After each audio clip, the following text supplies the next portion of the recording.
I was 35 when my world shattered like glass beneath a hammer. My name is Walter, a software engineer who once thought I had it all figured out. Amanda and I built what I believed was a perfect life together, complete with our beautiful 5-year-old daughter Lily, who inherited her mother's sparkling eyes and my stubborn determination. We had a comfortable home in the suburbs, family game nights, and weekend pancake traditions. Then came that ordinary Tuesday when I returned to find a hastily written note where my wife should have been. But the real shock arrived 3 years later, when Amanda reappeared at our doorstep, her confident facade crumbled and replaced with desperate pleas for a second chance. If you are watching this right now, drop a comment letting me know where you are from. Hit subscribe if you want more stories about finding strength when your family falls apart unexpectedly. I still remember the day I met Amanda as vividly as if it happened yesterday. We were both attending a technology conference in downtown Seattle, my hometown. I was presenting a new software solution I had developed, and she was there representing her marketing firm. Our eyes locked across the conference hall during the networking session, and something just clicked. Amanda had this infectious laugh that could light up an entire room, shoulder-length, auburn hair that seemed to catch fire when sunlight hit it just right, and an ambitious spirit that matched my own. After exchanging business cards, we met for coffee the next morning, which turned into lunch, which somehow evolved into dinner. By the end of the weekend, we had spent nearly 48 hours talking non-stop. Within 6 months, I found myself proposing on the observation deck of the Space Needle, nervous and fumbling with the ring box, while tourists snapped photos in the background. Our wedding was small, but perfect. Amanda wore a vintage dress that belonged to her grandmother, and I swore I had never seen anyone more beautiful. We bought our first house together just outside Seattle, a modest 3-bedroom with a backyard, perfect for the family we hoped to build. When Amanda told me she was pregnant barely 4 months after our wedding, I felt like the luckiest man alive. Lily arrived after a difficult 20-hour labor. I held Amanda's hand through every contraction, wiped her forehead, and tried my best to be the support she needed. When they placed our daughter in my arms for the first time, this tiny human with scrunched-up face and impossibly small fingers, I promised silently that I would do anything to protect her. The first 5 years of our marriage were what most would consider ideal. I advanced in my career at a respectable software firm, while Amanda worked part-time as a marketing consultant, allowing her to be home with Lily most days. We took family vacations to the coast each summer, made snow angels in the winter, and created traditions that I thought would last a lifetime. Every Sunday morning, I would make banana pancakes while Amanda brewed coffee, and Lily would sit at the kitchen counter coloring pictures of whatever creature currently fascinated her imagination. Looking back now, I can see the warning signs that I completely missed. Amanda would sometimes stare out the window with a faraway look, as if searching for something beyond our carefully constructed life. She began talking about her college dreams of traveling the world adventures, cut short by our whirlwind romance and unexpected pregnancy. Her career ambitions seemed to resurface with increasing frequency in our conversations. The arguments started small, usually after Lily went to bed. Amanda complained about feeling trapped, about losing her identity somewhere between marriage and motherhood. I tried to understand, suggested she pursue additional freelance projects or take classes to reignite her professional passions. I even encouraged her to plan a weekend getaway with her friends, thinking some space might help. When she returned from that trip, she seemed momentarily happier, but the glow quickly faded. In the weeks before she left, Amanda became increasingly withdrawn. She spent more time on her phone smiling at messages I never got to see. Our conversations became superficial, focused on scheduling and household logistics rather than genuine connection. I convinced myself it was just a phase, that all marriages had their rough patches. I started planning a surprise weekend away for our anniversary, hoping to rekindle what seemed to be fading between us. The morning she disappeared started like any other. I kissed Amanda goodbye as I left for work, reminding her about Lily's dance class that afternoon. She nodded absently, already scrolling through her phone. Lily hugged my legs and asked me to come home early for a tea party with her stuffed animals. I promised I would try, completely unaware that our lives were about to change forever. I arrived home that evening around 6:30 p.m., later than I had promised Lily, but earlier than most workdays. I expected to find Amanda preparing dinner, perhaps slightly annoyed at my lateness. Instead, I found our regular babysitter Jenny sitting with Lily in the living room surrounded by coloring books. Jenny looked uncomfortable as she explained that Amanda had called around noon asking if she could watch Lily for a few hours.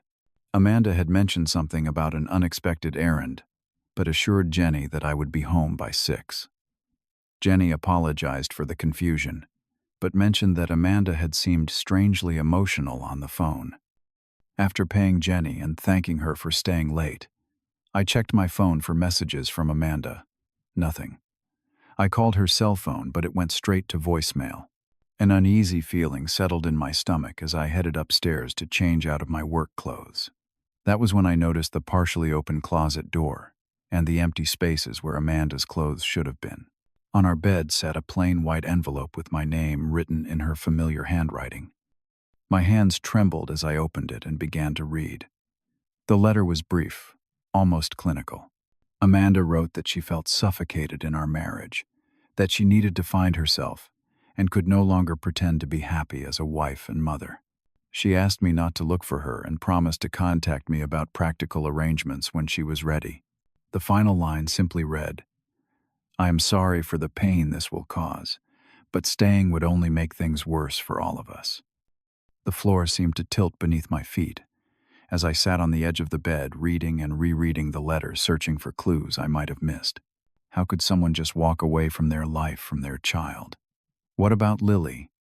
The thought of my daughter jolted me back to reality. She was downstairs waiting for me, unaware that her mother had just abandoned her. That first night was a blur of emotions. After putting Lily to bed with a story about Mommy having to take an unexpected trip for work, I spent hours calling everyone who might know something about Amanda's whereabouts. Her parents seemed genuinely shocked. Her friends claimed ignorance. And by midnight I was contemplating calling the police to file a missing persons report. Just as I was about to make the call, my phone chimed with a text message.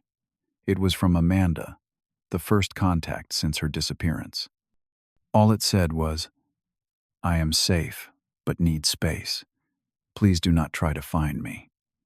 I will be in touch about arrangements for Lily." The message brought both relief that she was alive and a deeper sense of betrayal. This was not an impulsive disappearance, but a calculated exit from our lives. 3 days after Amanda left, her friend Jessica finally broke down and admitted the truth during a tearful phone call. Amanda had met someone else, a wealthy entrepreneur who traveled extensively for business. She had been planning her departure for weeks, securing a new phone, slowly removing personal items and transferring money to a separate account. Jessica apologized profusely for keeping the secret, but claimed Amanda had sworn her to silence. The hardest moment of those early days was trying to explain Amanda's absence to Lily. How do you tell a 5-year-old that her mother chose to leave? I stumbled through a conversation about Mommy needing time away, assuring Lily that it was not her fault and that I would always be there for her. Watching tears roll down her innocent face as she asked when Mommy would come back for her birthday nearly broke me completely. The practical challenges of sudden single parenthood hit me like a tsunami. I had to rearrange my work schedule, find reliable childcare, and learn to manage all the tasks Amanda had handled. I spent hours watching online tutorials about how to properly style Lily's hair, struggled through grocery shopping with a increasingly moody child, and tried to maintain some semblance of normalcy through bedtime routines and weekend activities. The financial strain soon became apparent as well. While I earned a good salary, our lifestyle had been built on 2 incomes. Now I was solely responsible for the mortgage, childcare costs, and all of Lily's expenses. I started cutting back wherever possible, canceling our planned summer vacation and putting off home maintenance projects. Emotionally, I cycled through grief, rage, and determination. Some nights after Lily was asleep, I would sit in the darkness of our living room, surrounded by family photos, and let the tears flow freely. Other days, anger would surge through me as I imagined Amanda with her new partner traveling to exotic locations while I struggled to remember which day was show and tell at kindergarten. But each morning, I would force myself to put on a brave face for Lily, who needed stability more than ever. Through mutual friends, occasional updates about Amanda trickled in. She had moved to California with her new boyfriend, was traveling extensively, and posting sun-soaked photos on social media accounts she had blocked me from viewing. Each new piece of information felt like salt in an open wound. While I was dealing with Lily's nightmares and tearful questions about when Mommy would come home, Amanda appeared to be living her dream life unburdened by responsibility. As the one-year mark of Amanda's departure approached, I found myself reflecting on how much had changed. Survival mode had gradually given way to a new kind of normal. Lily and I had developed our own special routines and traditions that belonged just to us. Sunday mornings still featured pancakes, but now Lily helped mix the batter and insisted on adding chocolate chips in the shape of smiley faces.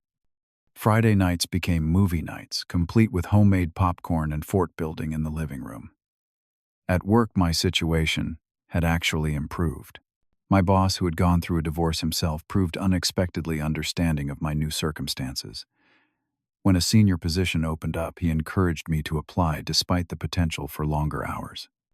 I took the risk and negotiated flexible working arrangements as part of my promotion, allowing me to be home when Lily finished school most days. Our support network expanded in ways I never anticipated. My parents, who had retired to Arizona, decided to move back to Seattle to be closer to us. Having them nearby for emergency pickups and occasional weekend sleepovers provided both practical help and emotional support. I also connected with other parents from Lily's school, particularly single fathers who understood the unique challenges I faced. Recognizing that I needed help processing the abandonment, I started seeing a therapist. Those weekly sessions became a lifeline, a safe space to express the anger and heartbreak I carefully shielded from Lily. My therapist helped me understand that Amanda's choices reflected her own internal struggles rather than any failing on my part. Slowly, I began to release some of the shame I had been carrying, the nagging feeling that I should have somehow prevented my wife from leaving. Lily faced her own challenges during this period. Mother's Day activities at school proved especially difficult. Her teacher called me in advance, sensitive to our situation, and together we prepared Lily for the card-making project. She decided to make her card for my mother instead. But I still found her crying in her room that evening, clutching a photo of Amanda. All I could do was hold her and assure her that her feelings were valid and important. It was at a parent-teacher conference that fall that I first met Sarah. She was rushing out as I arrived, juggling a stack of folders and a travel coffee mug. We literally bumped into each other in the hallway, resulting in papers scattered across the floor and mutual embarrassed apologies. As we gathered the fallen documents, she mentioned that her daughter Madison was in Lily's class. I remembered Lily talking about playing with Madison at recess. Sarah, I soon learned, was also a single parent. Her ex-husband had moved across the country after their divorce 3 years earlier and maintained only sporadic contact with Madison. There was something immediately comforting about talking with someone who understood the unique complexities of solo parenting. We exchanged numbers under the guise of arranging a playdate for the girls. What began as occasional text messages about school events gradually evolved into deeper conversations. Sarah and I started meeting for coffee while our daughters had weekend playdates. I found myself looking forward to these meetings more than I wanted to admit. Sarah was easy to talk to, with a dry sense of humor and a practical approach to life's challenges. She worked as a pediatric nurse and shared fascinating stories about her work that made my software development anecdotes seem incredibly boring by comparison. Lily and Madison became inseparable friends, which provided the perfect excuse for Sarah and I to spend more time together. The four of us went apple picking in the fall, visited the holiday light display in December, and started a tradition of Sunday afternoon board games. I noticed Lily smiling more, laughing with an abandon I had not seen since before Amanda left. As my feelings for Sarah deepened, so did my anxiety about pursuing anything beyond friendship.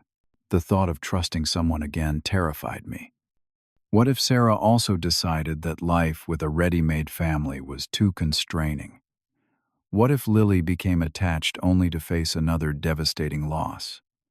Sarah seemed to sense my hesitation and never pushed for more than I was ready to give. By the 2-year mark since Amanda's departure, I finally felt ready to acknowledge what had been developing between Sarah and me. On a rare evening when both girls were at sleepovers with friends, I invited Sarah to dinner at my home. I spent hours cleaning, cooking a meal that stretched my limited culinary skills and changing my shirt 3 times before she arrived. Over pasta that was slightly overcooked and wine that was probably too expensive, I awkwardly explained my feelings and fears. Sarah listened without interruption, then reached across the table to take my hand. She understood the risk I was taking, she said, because she was taking the same risk. We agreed to move forward slowly, mindful of our children's emotions and the complicated histories we both carried. For the first time in years, I began to imagine a future filled with possibility rather than just obligation. Sarah and I discussed the idea of eventually blending our families, of creating a home where both girls would feel secure and loved. I allowed myself to believe that perhaps Amanda's departure, painful as it had been, had cleared the way for something beautiful to take its place. The doorbell rang on a rainy Saturday afternoon in March, exactly 3 years and 2 months after Amanda had walked out of our lives. Lily was upstairs having a video chat with Madison, planning their science project. I assumed the visitor was a delivery person or perhaps a neighbor collecting for charity. Nothing could have prepared me for the sight of Amanda standing on our porch, her hair shorter than I remembered her expression. A mixture of apprehension and determination. For several seconds I simply stared, convinced I was hallucinating. Amanda broke the silence, asking if she could come in to talk. My mind raced with conflicting impulses.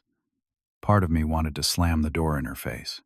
Another part desperately wanted answers to the questions that had haunted me for years.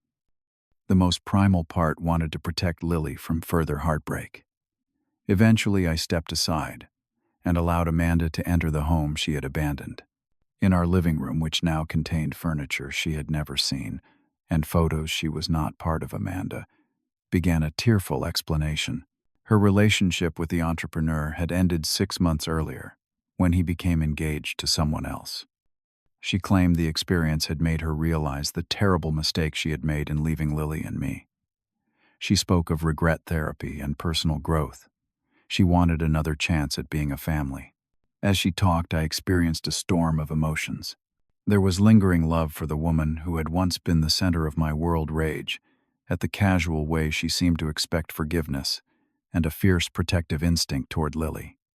I found myself wondering how different my reaction might have been a year earlier, before Sarah and Madison had become such important parts of our lives.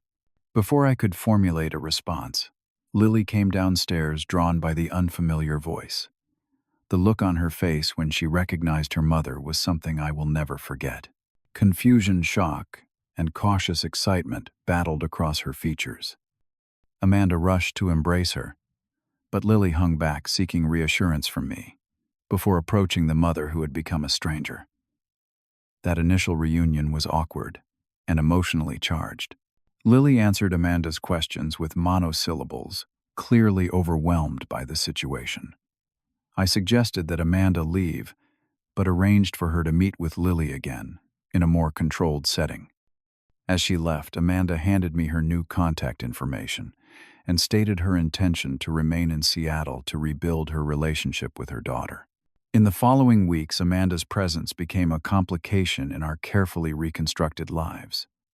She called daily, sent gifts, and requested increasingly longer visits with Lily. At first, I supervised these interactions, watching Lily's guarded reactions slowly warm with each meeting. Part of me was grateful that Lily would have her mother in her life again, while another part feared the inevitable disruption to our stability. Sarah responded to the situation with remarkable grace. She expressed concern about Amanda's sudden reappearance, but supported my efforts to facilitate a relationship between Lily and her mother. Still, I could sense her uneasiness, particularly when Amanda began mentioning her hope of reconciliation during custody exchanges. The situation escalated when Amanda began appearing at Lily's school bringing lunch or showing up for events without prior notification. Teachers and staff, unaware of our complicated history, naturally assumed she was an involved parent. Lily came home increasingly confused, reporting that Amanda had promised they would be a real family again soon. When I confronted Amanda about overstepping boundaries, she became defensive and mentioned consulting a lawyer about formal custody arrangements. The threat sent me into a panic. While I had been Lily's sole caregiver for 3 years, I feared the impact of legal proceedings on Lily's emotional well-being. I also worried about a judge's potential sympathy toward a mother seeking to reconnect with her child. The breaking point came when Amanda showed up at our house late one evening, clearly intoxicated. She demanded to see Lily, growing increasingly agitated when I refused. Lily, awakened by the commotion, witnessed her mother's erratic behavior before I could shield her from the scene. As Amanda slurred accusations and made impossible promises, I saw the fear in Lily's eyes and knew I needed to take definitive action. The following day, I consulted a family law attorney who advised documenting the abandonment and securing formal custody. With evidence of Amanda's 3-year absence, minimal financial support, and recent unstable behavior, the lawyer was confident we could obtain a favorable ruling. I filed for full legal custody with heavy heart, knowing this would permanently alter any chance of an amicable co-parenting relationship. The custody hearing was scheduled for 6 weeks later, during which time Amanda launched a campaign to prove her commitment to motherhood. She rented an apartment near our home, secured a job with a local marketing firm, and enrolled in parenting classes. She presented herself as a mother who had made a terrible mistake but was committed to making amends. I found myself simultaneously impressed by her efforts and skeptical of their sustainability. In the courtroom, Amanda's tearful testimony about regret and redemption contrasted sharply with the evidence of her prolonged absence and recent erratic behavior. When my turn came to speak, I focused not on punishing Amanda, but on protecting Lily from further instability. I acknowledged Lily's need for her mother, while emphasizing the importance of a gradual, consistent reintroduction rather than an immediate return to shared custody. The judge ruled in my favor, granting me full legal custody with Amanda, allowed supervised visitation that could increase over time based on consistent participation and appropriate behavior. The ruling seemed to shock Amanda, who had perhaps expected her remorse to carry more weight than the consequences of her choices. After the hearing, I asked Amanda to meet me at a nearby coffee shop. Without anger or accusation, I explained that I was willing to support her relationship with Lily, but needed her to accept the reality of our situation. We were no longer a couple, and Lily had formed important bonds with Sarah and Madison that deserved respect. If Amanda truly wanted what was best for Lily, she would focus on being a consistent, positive presence without disrupting the stability Lily had found. To her credit, Amanda eventually accepted these terms. Over the following months, she maintained her scheduled visits, respected boundaries, and began developing a new kind of relationship with Lily. She attended Lily's dance recital alongside my parents, Sarah, and me, all of us focused on supporting Lily rather than our complicated adult dynamics. 6 months after Amanda's return, I proposed to Sarah during a weekend getaway. We decided to build our future together, blending our families officially. When we shared the news with Lily and Madison, their excitement confirmed we were making the right choice. Amanda's reaction was subdued, but ultimately supportive, a sign of her growing maturity and genuine concern for Lily's happiness. 1 year after Amanda's unexpected return, we had established an unconventional but functional family arrangement. Sarah and I married in a small ceremony with both girls as flower attendants. Amanda continued her weekly visits with Lily, now unsupervised, as she had proven her reliability.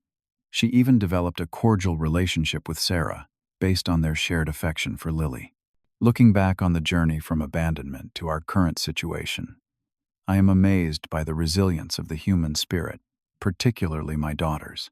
Lily, now 9, has navigated extraordinary emotional challenges with a grace that humbles me daily.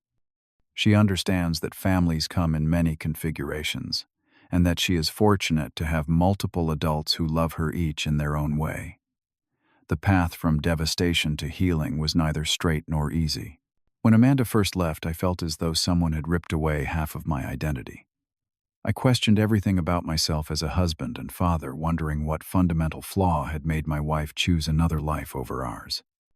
Through therapy, I gradually understood that Amanda's departure reflected her own internal struggles rather than my shortcomings. The hardest lesson was learning to trust again after such profound betrayal.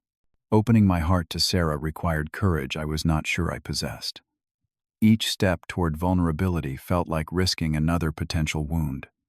Yet by moving forward cautiously with honest communication about my fears, I discovered that trust can be rebuilt on a foundation of consistent actions rather than blind faith. Perhaps the most important growth came from recognizing that Lily's well-being had to take precedence over my anger toward Amanda. It would have been easy to demonize her, to deny her access to our daughter as punishment for her abandonment. Instead, I chose to focus on what Lily needed: a relationship with her mother that was safe and sustainable. This decision freed me from the burden of resentment and allowed all of us to move forward. The experience taught me about strength I never knew I possessed. In those early days of single parenthood, I often felt overwhelmed by responsibility and grief. Yet somehow I found resources within myself to not only survive, but eventually thrive. I learned to ask for help when needed, to build a community of support, and to find joy in small moments amid chaos. Life rarely follows the path we envision, and sometimes its greatest blessings arrive disguised as heartbreak. Had Amanda remained in our marriage, while feeling trapped and unfulfilled, none of us would have found true happiness. Her departure, painful as it was, cleared space for authentic relationships and personal growth that might otherwise never have occurred. If there is one message I hope you take from my story, it is that your worst moments do not define your future. Even when it feels impossible, healing and happiness can emerge from betrayal and loss. Have you ever experienced a situation where something that initially seemed devastating eventually led to unexpected positive changes in your life? Share your story in the comments below. And if this resonates with you, please subscribe and hit the like button. Your support helps others find stories that might give them hope during their own difficult times. Thank you for listening. And remember that even in your darkest moments, you possess the strength to build something beautiful from the pieces.